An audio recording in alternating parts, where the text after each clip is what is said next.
Boa noite, galera. Privilégio. Não, mas peraí. Então, pá.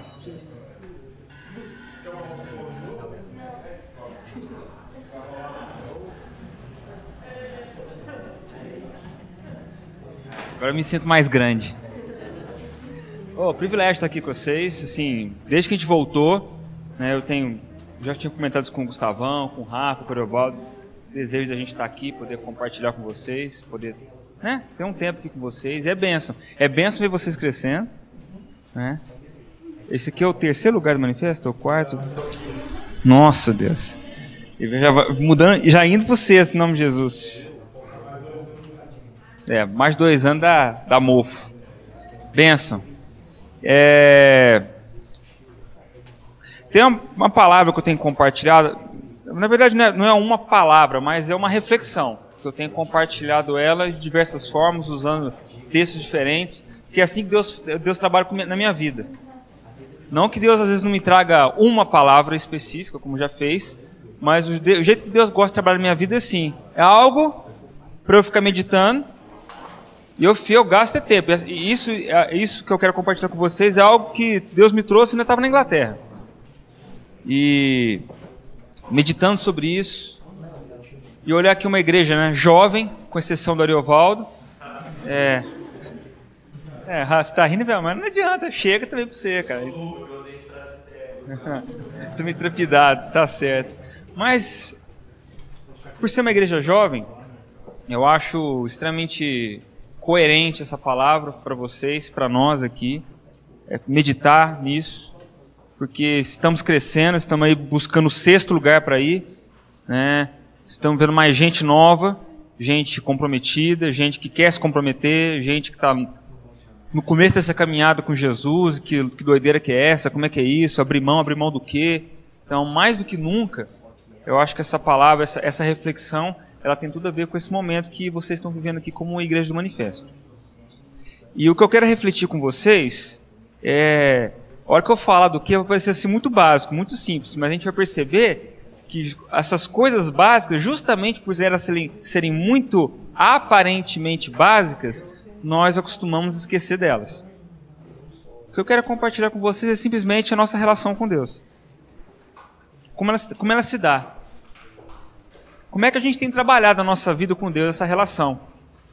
Se nós entendemos as ferramentas que Deus nos deu para que a gente se relacione com Ele e se a gente tem usado delas. Como eu falei, né? Falando assim, parece assim, ABC, né? De Jesus, que Ele vai falar aqui hoje. E literalmente é. Porque se tem uma coisa que vai sustentar a gente como igreja, galera, se tem alguma coisa que vai fortalecer vocês para ir para o 7º, para o 8º lugar, porque não vai caber mais, é o ABC. São os fundamentos, são as bases das coisas. Não é o adorno, não é... Eu costumo falar, né, brincar de que é difícil ver alguém que vai visitar um amigo que acabou de construir a casa, né? Aí vai lá fazer um churrasco para inaugurar a casa e tudo mais, aquela coisa.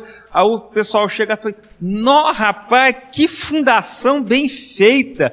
Qual que é a fundura dessas brocas? 6 metros? 4 metros? Nó, rapaz, que maravilha, que casa sólida, que coisa bem adornada. Quantas colunas tem aqui? Alguém faz isso? Ninguém faz isso. O que a gente fala? Nó, cara, que piso legal, que acabamento, os lustres, pá... Né? É só para isso que a gente olha. Isso chama atenção, né? Isso atrai a nossa atenção, o adorno, o recheio das coisas. Mas fundamento, a base, aquilo que sustenta todo o adorno, a gente, rapidinho esquece. Então é importante a gente se relembrar dessas coisas para que a gente se fortaleça mesmo, pastor Gustavo. Para que a gente se solidifique cada vez mais como igreja, todo mundo aqui, para que aí, para os que vierem a mais, e Deus vai mandar em nome de Jesus, muitos mais, vocês estão solidificados, vocês estão firmes para aguentar isso. Para aguentar o tranco aí, como o Gustavão está falando. E eu quero ler a Bíblia, porque ler Bíblia é muito bom, mais do que ficar falando, né? Eu estou lendo um livro, lá diz que a pregação, ela é a Bíblia falando de si só através de alguém. Eu gostei muito dessa frase. Então vamos ler a Bíblia, vamos deixar que ela então nos ensine, vamos deixar que a história, né, que ela traz muitas vezes, nos faça refletir como me fez. refletir a respeito dessa questão da minha relação com Deus. Então abre lá em Lucas, no capítulo 24. Algum corajoso aí, se puder me arrumar um copo d'água, assim eu agradeço demais. Por favor. Uma passagem muito conhecida, que é os discípulos, né, no caminho de Emaús, após Jesus ter já ressuscitado, até já ter aparecido para alguns. Aí tem alguns dos caras, possivelmente do chamado dos 70, né, daquele grupo maior, né, dos discípulos de Jesus, voltando, né, um caminho lá, andando, uma cidade chamada Emaús. Aí vamos ver o que essa história nos conta. Valeu.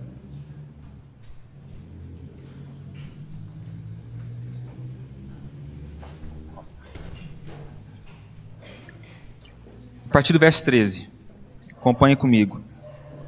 Naquele mesmo dia, 2 deles estavam indo para um povoado chamado Emaús, a 11 quilômetros de Jerusalém. No caminho, conversavam a respeito de tudo o que havia acontecido.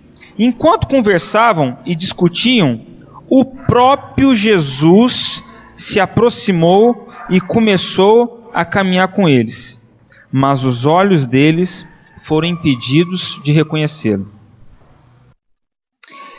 E ele lhes perguntou: sobre o que vocês estão discutindo enquanto caminham?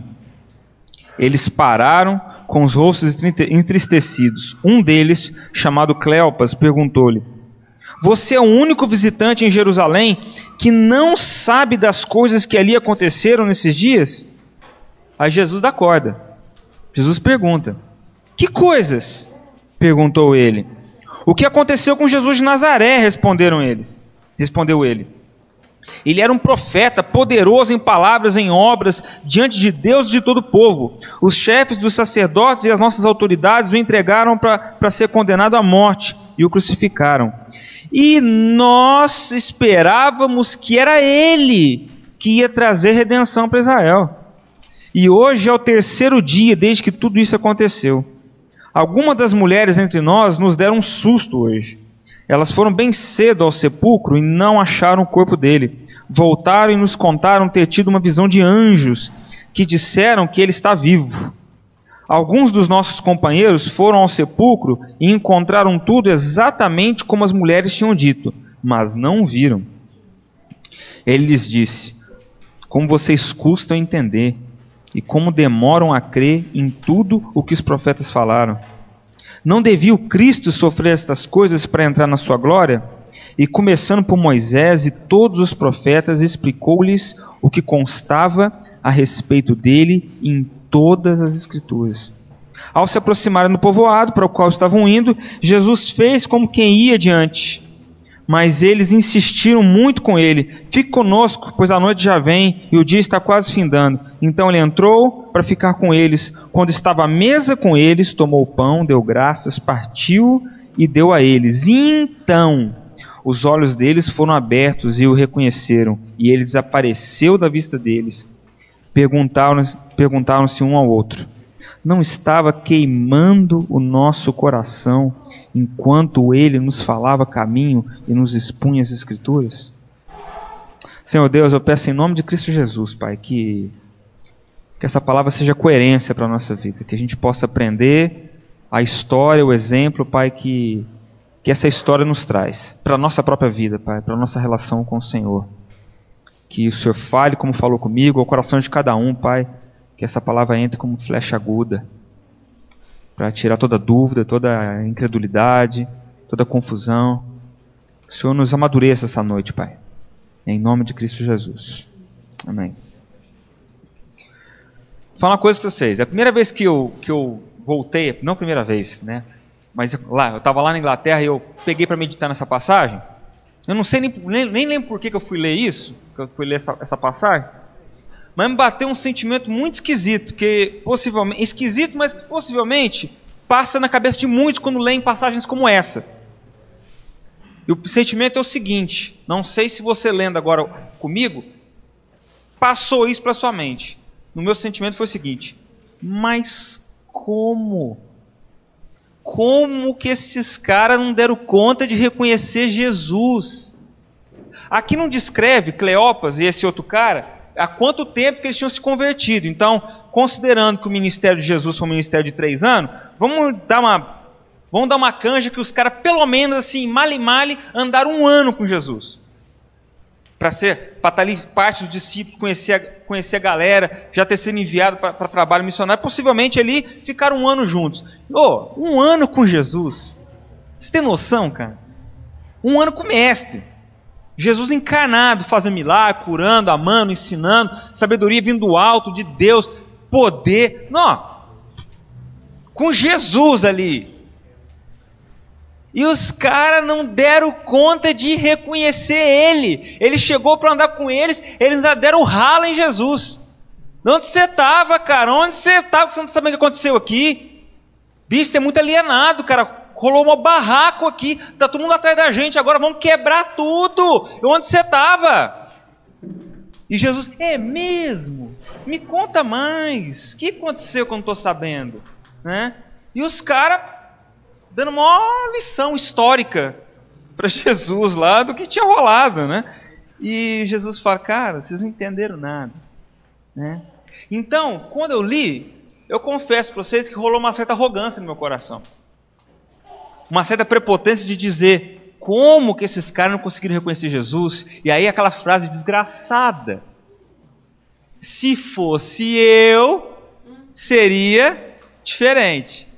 Se eu tivesse andado com Jesus pelo menos 1 aninho, 1 mês, junto com o próprio mestre, eu nunca deixaria de reconhecer.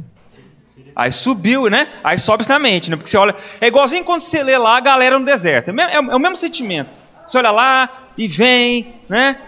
Moisés, aquela situação toda, o cara já era gago, né? Enrolado para falar, tinha que pedir ajuda pro irmão, aí tal, aí convence o povo, né? 600 mil pessoas, homens, mais mulheres e crianças, ou seja, quase 3 milhões de pessoas atrás. Aí chega os caras, diante do mar... Aí eu fico tentando imaginar a cena, antes do milagre, do sinal acontecer lá. Está lá Moisés, o mar, o povo assim, e o exército faraó vindo. Os caras, imagina, os que estavam mais perto de Moisés, o tanto devia ter falado. Não, cara, é para isso que você nos trouxe até aqui? Que frio, hein, meu? Você falou na nossa orelha, e agora traz a gente aqui para morrer no meio do mar. Cara, é melhor ter deixado a gente lá. E aí Deus vai, faz um dos sinais mais maravilhosos, mais tremendos da história da humanidade, abre aquele trem lá, o povo passa, aí depois tem sede, vem água da rocha, aí tem fome, tem pão do céu todo dia de manhã, aí o povo cansou de pão, veio carne de codorna, aí, enfim. Aí depois tinha um rio para atravessar e para a água, sinal atrás de sinal, e esse povo precisou que o líder deles ficasse pouquinho mais de 1 mês afastado dele. Quando ele voltou, tinha um bezerro de ouro no meio do acampamento. Aí você lê essas coisas, vem essa mesma coisa, né? Nossa! Mas se eu visse esses sinais, se eu experimentasse esse poder de Deus, eu nunca ia dar essa canseira, né? Enfim, e Deus conhecendo meu coração, porque eu não falei isso verbalmente, mas Deus está lá vendo meu pensamento. E na medida que rolou esse pensamento na minha cabeça a respeito dos irmãos aqui, do Cleopas e do outro irmão aqui, que não falo o nome dele, Deus falou assim, claramente no meu coração, sabe qual é a sua diferença deles? Aí eu fiquei assim, Espírito, fala, Senhor, o que você está falando comigo? Nenhuma. A única diferença é que eles fizeram isso com Jesus. Você faz isso com o meu Espírito Santo. Aí eu... Agora voltando aqui para aquilo que eu comecei a dizer. Vamos falar aqui de relação com Deus. Vamos falar do nosso relacionamento com Deus. Amados, tem 2 coisas fundamentais na nossa relação com Deus. Para que a gente conheça o seu coração e nos conheça nele. Porque hoje nós somos um em Deus. Nós somos o seu corpo. A primeira ferramenta está de frente para mim e eu espero que de frente para todos aqui. E para aquele que não esteja de frente, eu quero recomendar que vocês resolvam isso na vida de vocês. Bíblia. Palavra de Deus. Isso aqui não é livro de palavra bonita. Isso aqui não é um livro de autoajuda igual você compra na banca, em livraria. Isso aqui é palavra de Deus. É como se Deus estivesse falando ao meu ouvido agora, através disso aqui. Isso aqui não é uma alegoria, isso aqui não é uma ficção, isso aqui não é historinha bacana que te inspira. Isso aqui é a palavra de Deus, que nações, que impérios, durante toda a humanidade, tentou destruir e não deram conta. Continua sendo o livro mais vendido, o livro mais lido na história da humanidade. Um livro que de uma maneira sobrenatural e poderosa, cada vez que você lê a mesma coisa, ela te fala algo diferente. Um livro que se renova sozinho. É a palavra de Deus. Eu vou falar para vocês, galera, não tem jeito, na boa. Estamos crescendo aqui, bênção demais, amizade, relacionamento, as coisas que acontecem. Mas vou falar para vocês, se não ler Bíblia, se não entender que isso aqui é a sabedoria de Deus deixada, Novo e Velho Testamento. O que é testamento? Por que a gente usa a palavra testamento? O que um testamento descreve? Descreve uma herança, algo deixado para alguém. Então está aqui, herança. Essa é a herança de Deus para nós, a sabedoria dele. Então está na hora, em nome de Jesus, de nós como igreja, levarmos essa palavra mais a sério na nossa vida. E deixar de apenas a gente viver como se fosse bateria de celular, para carregar todo domingo, para ver o que acontece durante a semana. Se conformar com a palavra que alguém tiver aqui na frente compartilhando com vocês. Na boa, eu estou aqui me esforçando, eu vou dar ao máximo que eu puder, temendo a Deus, para compartilhar tudo que Deus falou no meu coração. Mas eu quero dizer uma coisa para vocês, no final disso tudo, essa palavra Deus deu foi para mim, não foi para vocês. Vocês estão entendendo o que eu estou querendo dizer? Eu estou me esforçando para compartilhar, mas lá no espremer do bagaço da coisa, essa foi uma palavra que Deus deu para mim. E Deus quer dar uma palavra para você, na sua intimidade, na sua meditação, na sua busca. Amém? Isso é relação com Deus. Então, primeira ferramenta, a palavra que traz instrução. Mas aí vem aquele que traz a revelação, o entendimento, o grande presente de Deus para a nossa vida. O que diz a palavra a respeito dele? O selo dessa aliança de Deus conosco. Quem? O Espírito Santo.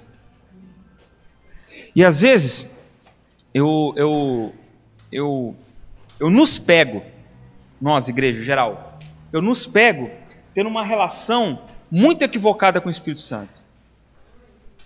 A gente às vezes fica vivendo um evangelho meio judaizante, lá que fica muito lá focado no Velho Testamento, e fica lá, quando a gente vai mencionar sobre o Espírito Santo, fica: vento dos quatro cantos, sopra nesse lugar, Espírito Santo, onde quer que você esteja, seja bem-vindo e venha aqui. Sabe, como se fosse um trem distante. Aí a gente fica fazendo culto domingo, parecendo um índio americano, sabe, que faz dança da chuva? Vê se o Espírito baixa. Aí nós ficamos lá, vem Espírito Santo, vem, desce Espírito Santo. Amados, eu até entendo, sim, de coração. Eu, de boa, quem às vezes, né, no mover lá, né, vai nessa expressão, ser bem-vindo Espírito Santo, vem aqui e tal. Benção, a gente entende o que a pessoa está querendo dizer. Amém, ela tá com um desejo sincero de buscar a intimidade. Mas vou dizer, amados, o Espírito não baixa mais. O Espírito não sopra mais como um vento em qualquer lugar. Isso foi num outro momento. Isso foi no momento onde homens precisavam clamar para que a presença de Deus vinha e trouxesse revelação. Como fez na vida dos profetas, como fez na vida dos juízes, como fez na vida de Davi. E aí eles tinham que ir lá para o sacerdote buscar a revelação de Deus, trazer instrução para que eles continuassem.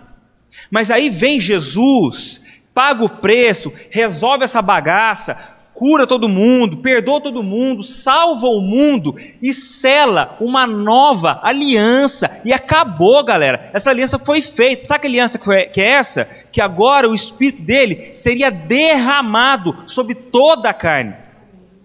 Uma aliança que diz que agora ele não habitaria mais em templos feitos por mãos humanas, mas agora o lugar que ele desejaria habitar, porque ele quer e ponto, é em nós. E aí, quando o nosso Mestre Jesus vai falar a respeito do Espírito Santo, vai falar de como nós devemos nos relacionar com o Espírito Santo. Agora, não estou falando de ninguém mais a não ser o nosso Mestre Jesus, o nosso Senhor e Salvador. Sabe como é que ele se refere a respeito da nossa relação com o Espírito Santo? Então, abre lá no Evangelho de Lucas, no capítulo 7.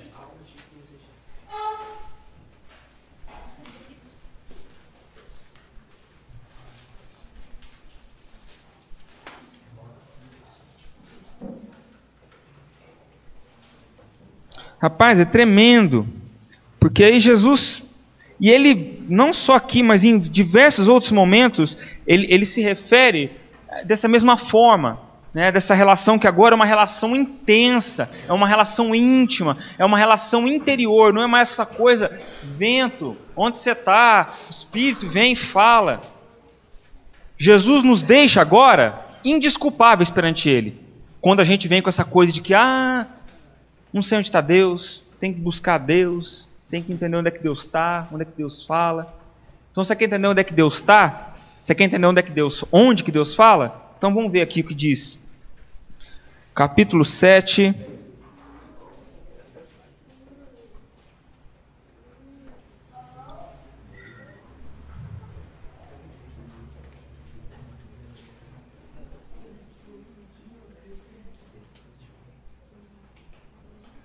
Ou seria o capítulo 9? Só um instantinho.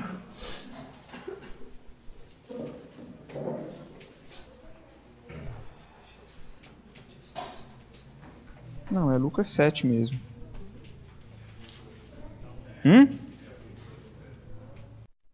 Calma que nós vamos achar aqui.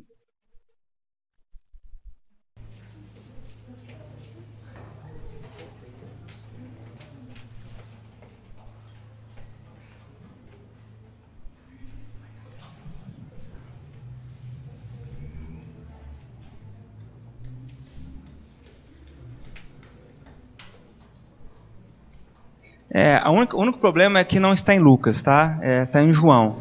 Então, mas o capítulo estava certo, era o capítulo 7, mas eu apenas fui para o evangelho errado. Você sabia, né? Pastor Gustavo, isso é falta, você tem que me ajudar. Não omita o que você sabe, pastor. Amém. A gente perdoa. Amém, irmão. João 7, vamos ler aqui o verso 37 em diante. No último e mais importante dia da festa, Jesus levantou-se e disse em alta voz. Agora Jesus vai falar a respeito da nossa relação com Ele. Quem crer em mim, como diz a Escritura, do seu interior fluirão rios de água viva. Ele estava se referindo ao Espírito, que mais tarde receberiam os que nele crescem. Da onde que vem isso? É de fora para dentro? Ele está falando que do nosso interior fluem rios de água que leva a vida. Essa relação agora, amados, não é uma relação de quem está à mercê procurando onde é que está. Mas agora está dizendo, ele nos deixa indesculpáveis. Está dizendo, agora eu estou aqui dentro de você. É uma questão agora de você exercitar essa relação que eu te dei por graça. Essa é a graça de Deus. Esse é o selo da nova aliança. Um selo deixado dentro de nós. E que lá em 2 Coríntios, no capítulo 4, não precisa abrir não, apenas a referência, lá quando fala sobre tesouros em vaso de barro. E ele fala que nós somos esse vaso de barro, esse vaso frágil, e que ele coloca um tesouro dentro desse vaso, que é a presença dele, para que agora nós tivéssemos essa autoridade e esse poder dado por Ele, mas que ao mesmo tempo nós entendêssemos que a excelência é dele e não nossa, porque o tesouro é Ele e nós somos vasos frágeis de barro. Mas no frigir dos ovos, mais uma vez a mensagem é: Ele está dentro de nós. Amém? E aí às vezes eu nos pego, amados. Eu não sei se, por vários motivos, talvez é uma boa desculpa, é um bom pretexto dizer que tem que buscar Deus em algum lugar, que me dá tempo de errar mais, de pecar mais, e me justificar dizendo, não estou ouvindo Deus, não sei onde Ele está, não sei onde Ele fala.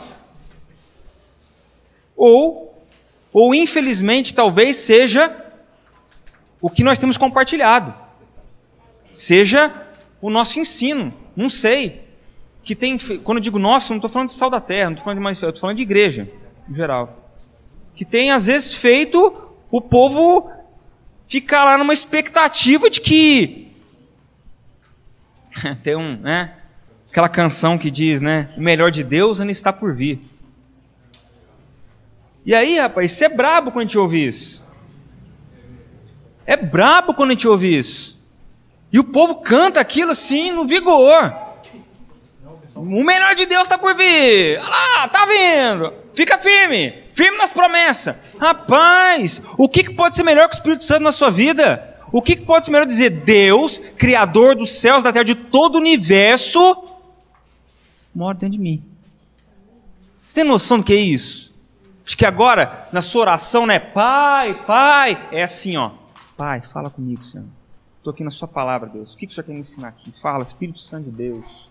Eu creio que Tu é real, que o Senhor escolheu viver na minha vida pela Sua misericórdia e que o Senhor é suficiente para me fazer entender essa sabedoria. Então o Senhor me revela. Quando você está lá à beirinha de pecar, aí você fica, mas ninguém fala comigo, Cadê o Espírito me ensinar? Desculpa é boa, não? Não tem essa desculpa, galera. Aí é nessa hora que você está à beirinha de dar um vacilo, você ministrar você mesmo. Maior é o que está em mim do que o que está no mundo. Maior é o que está em mim do que está no mundo. E é suficiente para me recobrar a memória, para me trazer no prumo de novo, para me fazer lembrar quem eu sou. Amém? E aí, voltando para a história dos nossos amigos lá, o Cleopas e o companheiro dele lá, o contexto é interessante, porque... que é outra coisa que às vezes também pega na nossa relação com Deus. De entender que fé, como diz lá em Hebreus, é a certeza daquilo que a gente não vê. É experimentar o invisível. Experimentar aquilo que você não palpa, que você não enxerga, que você não guarda, que você não experimenta fisicamente. E lá, os caras experimentaram fisicamente. Eles andaram com Jesus, encarnado. Viram ele curar, viram ele amar, viram ele abraçar, viram ele tudo. Dormiram com ele, sentiram o cheiro dele, tudo. E aí, eles ficaram firmes nesse aspecto. Eles não se fincaram em tudo que Jesus ensinou. Eles firmaram a fé e a convicção deles no que os olhos deles puderam ver. E a hora que os olhos deles deixaram de ver, o que aconteceu? O medo foi tanto que, de fato, o bicho estava pegando. Roma estava lá comendo de pau atrás deles. Na época, Saulo, liderando uma frente de perseguição. Então os caras estavam tudo morrendo de medo, escondido em algum lugar lá, não sabendo o que fazer, para onde ir. E o medo dos desafios, da questão, tomou o coração deles, porque como eles estavam presos, fixos naquilo que eles podiam ver, como agora eles não viam mais nada, eles não tinham onde se firmar. Não havia fundamento. E aí veio o dia mau, veio o dia difícil, veio o dia da perseguição, os caras afinaram, a ponto de não dar conta de enxergar Jesus. A ponto de dizer, e nós pensávamos que ia ser ele. Nos enganamos, propaganda enganosa. Achava que era o cara, e não é. Qual que é a diferença de nós? Nenhuma. Está assim na nossa vida muitas vezes. Vem o dia a dia, galera. Quem está aqui à procura de emprego? Tem alguém aí que está aí na peleja aí, mandando currículo, visitando lugar aí, ó. Tem uns 3, 4 que levantaram a mão. Tem alguém aí que na família passa algum desafio na área de enfermidade, que está aí? Tem gente aí. E poderia citar vários outros problemas que faz parte da nossa vida, que é do nosso contingente, que isso aí, vida é vida. Tudo isso faz parte. Quando Paulo fala lá em Romanos 8, quem poderá nos separar do amor de Deus, ele menciona tudo. Nem altura, nem profundidade, nem porvir, nem o presente, nem autoridades, nem vida, nem morte. Então significa que morte também chega para crente. Então não precisa ficar preocupando que é isso mesmo, vida, todos os desafios fazem parte. A questão não é o desafio. A questão é como a gente se comporta diante deles. Se a gente vai reagir de acordo com o que os nossos olhos veem, de acordo com as experiências visíveis, como os nossos irmãos aqui, que aí na medida que a gente não tiver mais, também a gente não consegue reagir, ou a gente reage naquilo que a gente crê, na convicção de que agora nós somos de Cristo e Ele, porque Ele escolheu, habita em nós. E maior é o que está em nós do que o que está na circunstância à nossa volta. Galera, a pergunta que Deus quer fazer para nós essa noite é: nós também, na hora que o bicho pegar lá fora, nós vamos não deixar de reconhecê-lo? Essa é a pergunta.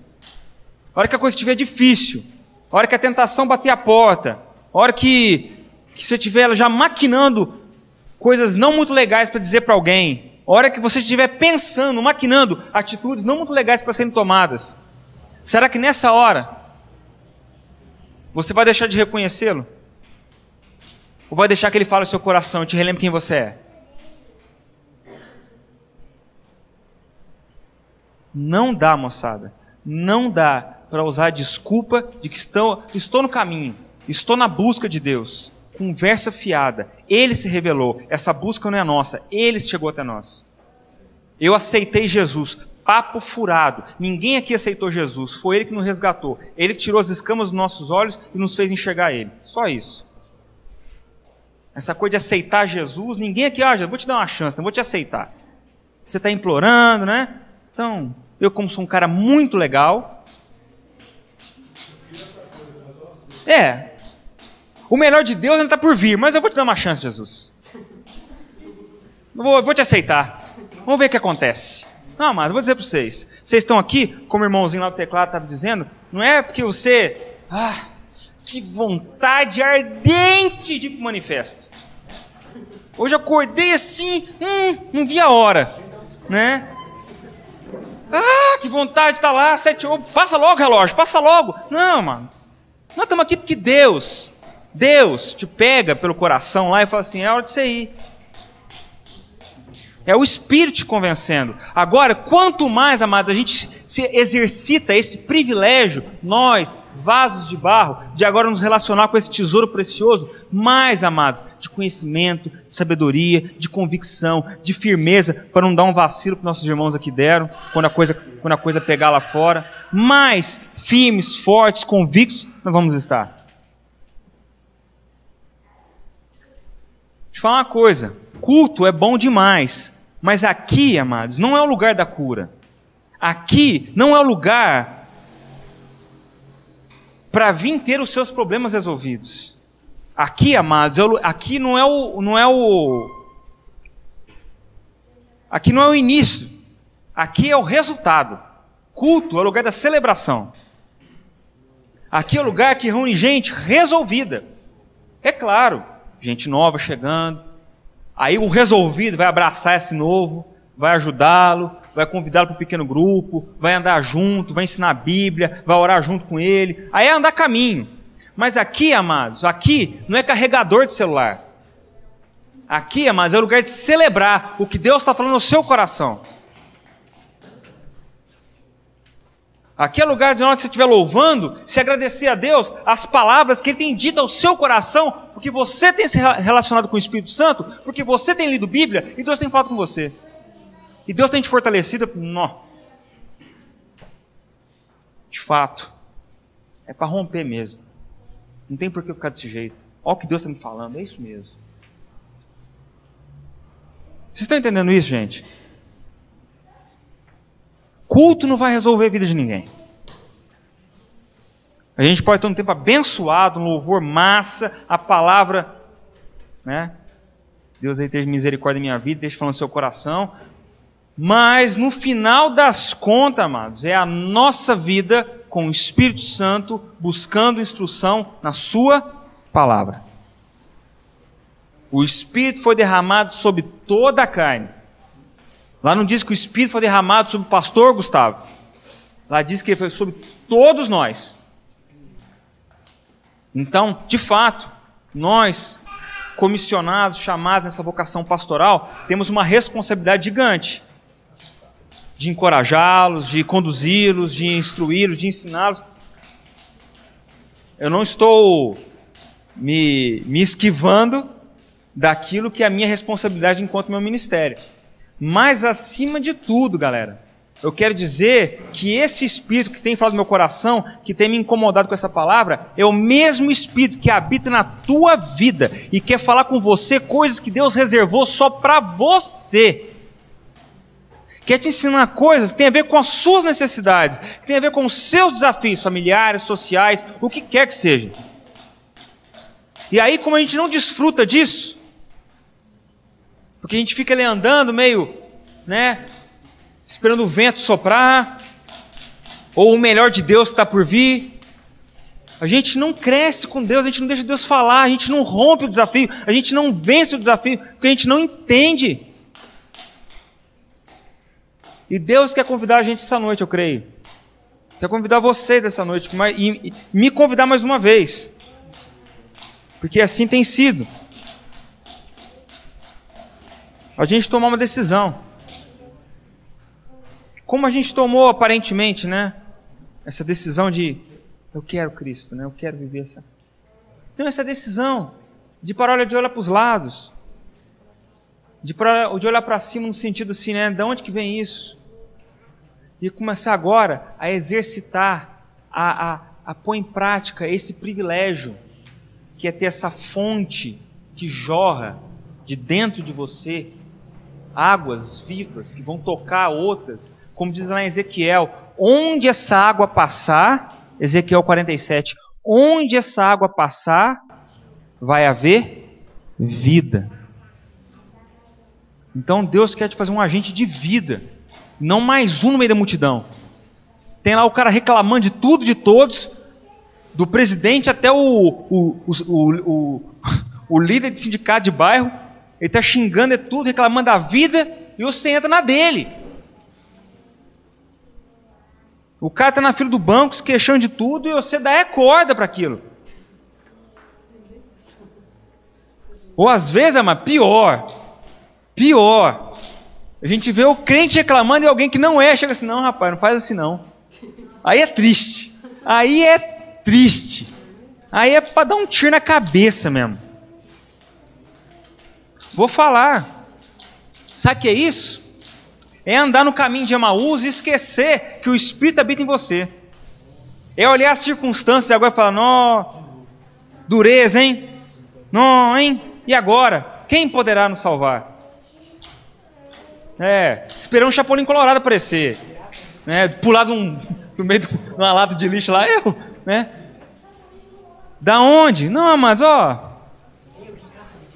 vamos ser crente maduro, vamos ser gente que toma consciência de que não é porque nós merecemos, não é porque nós somos bonitinhos, não. Até porque, dizer assim, Savão, desculpa, meu irmão, mas tem jeito. Dizer que eu a voz bonitinho, não tem condição. Então não é por isso, mas é por essa infinita misericórdia de Deus, por esse infinito amor que Ele tem pela nossa vida. Ele simplesmente escolheu habitar dentro de nós e pronto, moçada. Isso é bom demais. Agora a relação é dada assim, é internamente, é de dentro para fora. É algo de intimidade. É algo, Senhor, fala comigo, Deus. Eu não quero te buscar em nada mais. É aqui. Faz esse rio, Deus, jorrar, para onde ele passar, gerar vida. Onde tiver complicação, por mais que eu esteja sofrendo com ela, que eu possa gerar paz. Onde tiver gerando discórdia lá, que eu possa chegar a ser um cara apaziguador. Onde tiver lá o trem estressado, que eu possa ser o cara para trazer alegria.